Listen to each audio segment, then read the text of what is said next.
The biggest talking point from the Spanish Grand Prix weekend was once again an incident in which Max Verstappen was at the center of. Now, there is actually two independent aspects that we need to talk about, which is the Red Bull side and then the Max side. Now, Red Bull were right initially to give Max the alternative strategy for the race by pitting him early, because McLaren's pace advantage was so great that Max was never going to win outright. The directives had absolutely no effect on the competitive order, which is exactly what I expected going into the weekend, with Piastri on pole by over 2/10, the biggest margin of the season so far, and even Lando was able to overtake Max outright on the track, with Piastri then going on to control the race and win the Grand Prix. At worst, Max was looking at a P3 finish. However, when Antonelli retired with an engine issue which brought out the safety car, it was absolutely horrific timing for Max's strategy. Up until that point, Red Bull and Max Verstappen had done everything right and actually driven a really good race. However, pitting Max and putting him on a new set of the hard tyres was a totally bizarre decision, and even in the moment, I just did not understand it. I understand their rationale behind not wanting to leave Max out, even though it would have given him the race lead courtesy of track position, because at that point, it's kind of a coin flip. Do you want track position on older tyres compared to everyone else? Or do you want new tyres and have parity with the cars around you on the restart? Red Bull's justification was that it was their only option, given that it was the only new set of tyres that they had, but according to information from Pirelli, apart from Hülkenberg, Bortoleto and Sainz, literally every single other driver went onto a set of used soft tyres, which in many cases had only done a couple of laps in qualifying and still had plenty of life left given the amount of laps that there were left to go in the race. There is no doubt that Max also had a used set of softs from qualifying, and by putting him onto a brand new set of hards, which once again made absolutely no sense whatsoever, it put Max under pressure at the end of the race. The next major mistake by Red Bull was their decision to tell Max to swap positions with Russell. Now, it's important to say right from the outset that the stewards investigated every single incident during the end of that race, including the incident with George at turn 1, and they concluded that it was just a racing incident, which meant that the team didn't need to tell Max to swap positions. Sometimes when it's very blatant that your driver has kept a position they otherwise wouldn't have had without leaving the track, then it is right to take the initiative in asking your driver to swap positions, basically preempting a penalty, because otherwise you are at the risk of getting a 5 or maybe even 10-second penalty. In this case, the George Max incident at turn 1, yes, it was very hard, yes, it was very aggressive and maybe a little bit overambitious by George, but they did enter the corner side by side, and in the moment, although they did bang wheels a little bit, it kinda just felt like a racing incident. George tried to go for a move on Max, Max went to the escape road and kept P4 in the end, and so whilst I'm sure that many people were still unhappy about it, to me it kind of felt like no harm no foul type situation, because they entered the corner and left the corner in exactly the same positions. The team were obviously just trying to be extra cautious to their own detriment, maybe even given what happened in Jeddah still being very fresh in their minds. In the end, whilst Red Bull on an operational and strategical level have been the benchmark in Formula 1, this was a stinker of a race end from them. I do not see any way that Max could have held off 2 McLarens on used soft tyres had he not pitted and just held on to track position in P1, or even if he just pitted and fit a used set of soft tyres at the restart. Having said that, a P3 finish was almost guaranteed, and so I think from there, Red Bull with their tyre strategy lost Max P3, and then with their swap decision, they also lost Max P4. From there, however, Max ended up turning a P5 into a P10, and that, unfortunately, was entirely on him. Working our way chronologically, in terms of the collision with Leclerc, I agreed with the stewards that to me, it was just a racing incident, because Max on the hard tyres had a massive slide coming out of the last corner, which massively compromised him on the straight, and by the time he made contact with Leclerc, Charles had basically overtaken him. There is no doubt that Leclerc was moving over more than Max was, because they were both trying to catch the slipstream of Lando Norris. However, even though Leclerc was more the aggressor in this scenario, he was also the car ahead after overtaking Verstappen, and so I kind of understand why the stewards deemed it a racing incident. As we heard over the radio, however, Max's blood was already boiling over that incident with Charles, and then after George also tried his luck to overtake Max when he was vulnerable into turn 1, it basically sent Max over the edge mentally.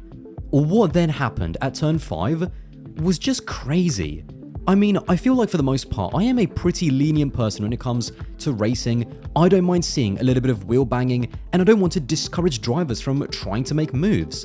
But letting someone past, at which point it's not even a racing situation, and then literally choosing to drive into the side of them, is just ridiculous. In that moment, Max just had total head loss, and I have no clue what goes through his mind in these moments when he somehow chooses to crash into someone out of frustration. In the end, the 10-second time penalty, which dropped him to 10th overall, was more than justified, and in a way, it was actually quite lenient. The last time that we saw anything like this was back in Baku 2017 when Vettel decided to crash into Hamilton under the safety car, and on that occasion Seb received a 10-second stop-go penalty in the pit lane, which is much more costly.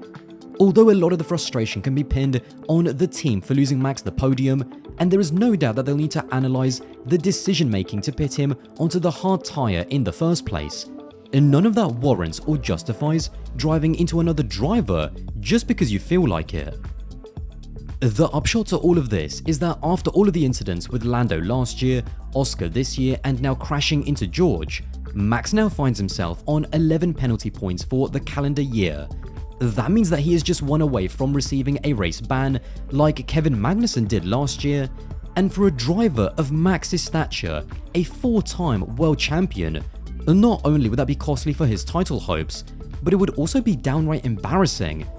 Luckily, some of the points will be taken away in a couple of races' time, so as long as he doesn't get any more penalty points in Canada and Austria, he will be safe. The duality of Max sometimes is hard to comprehend because this is someone who 2 races ago pulled off arguably the move of the season on Piastri in Imola. It was audacious, it was exciting, it was brilliant to watch, and it ultimately won him the Grand Prix. To go from that to then him totally losing his head and crashing into someone on purpose is just bizarre. How can someone who is so good just suddenly choose to be so stupid in that moment? Talking about Max is difficult sometimes because you have to keep reminding yourself that this is one of the greatest humans to ever step into a race car, let alone just a Formula 1 car. However, there is clearly something in his psyche that when strategy goes wrong or when things aren't going his way, it just makes him lose total control in these moments, and you just do not know what's going to happen next. And now, whilst in the past, Max has been compared to drivers like Senna and Schumacher with regards to his crashes and incidents, those drivers feel like they had more isolated moments for which they were fully responsible for, like Suzuka 90 and Jerez 97, in high-pressure situations like title deciders. When it comes to Max, it feels like he's even more prone at an even higher rate to random head loss across the season, even fighting for a random P4 with George Russell.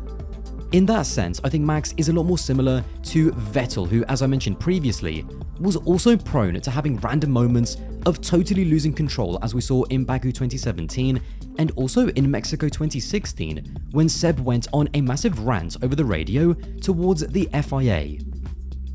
The key difference, however, between Seb and Max is that, as we saw with the Baku example, Seb does realize and apologize for his mistakes, and he also apologizes to the people he made them to, as he did with Lewis.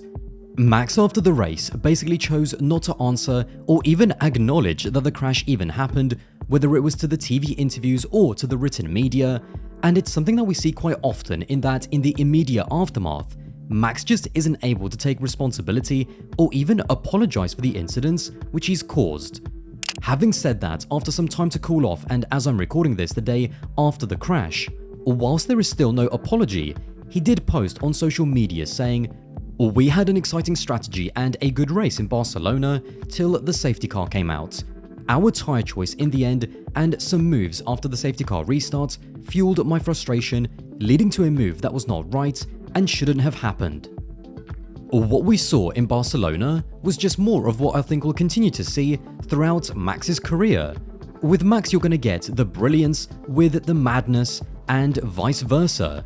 I think the difficulty for him is that compared to previous seasons, when the Red Bull had a performance advantage over the rest of the grid, the other drivers as a collective are now beginning to push his buttons more than ever before, and it really feels like all of this started in Jeddah with Piastri.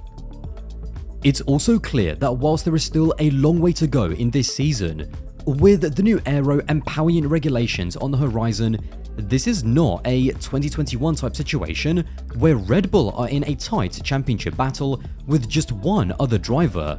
Max and Red Bull are quickly losing grip in the fight for the title, and I think all of this, the disappearing title hopes, the poor decision making by the team, along with the other drivers being more aggressive towards him on track,